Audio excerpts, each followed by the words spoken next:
काजे जादव जी का विचार बा? हम रौरा हाथ में आवे वाला नहीं थे। जाने हम बारूद हैं, बारूद। हमें छूने की कोशिश करोगे तो जल जाओगे।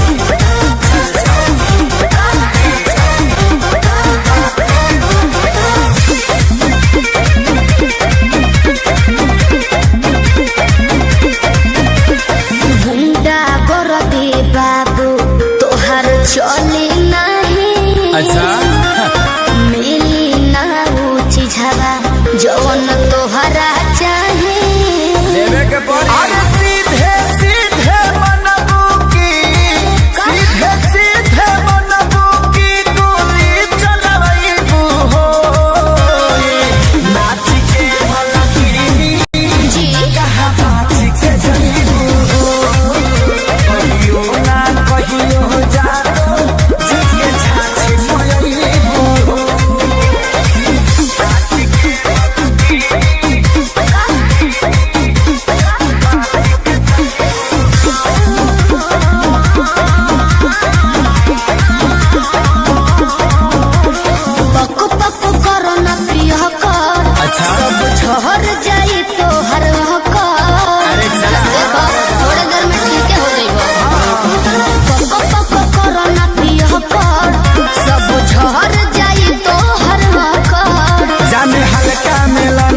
अच्छा आज रात भना चाहे तो है बांध के। अयो दादा ढेर मत फेंको। सुना हाथ काथा पाथाई सन, हाथ काथा पाथाई सन कहीं न पैबू हो।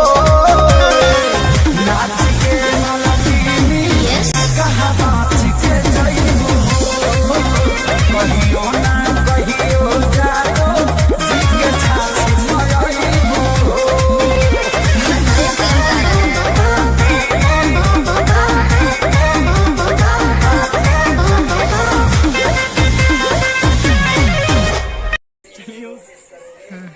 चालू है। कहाँ जा रहा हूँ? एक बार फिर से चालू करा हूँ। चला चला चला।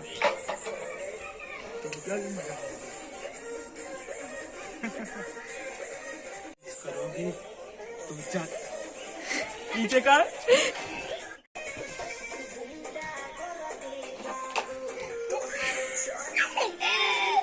अच्छा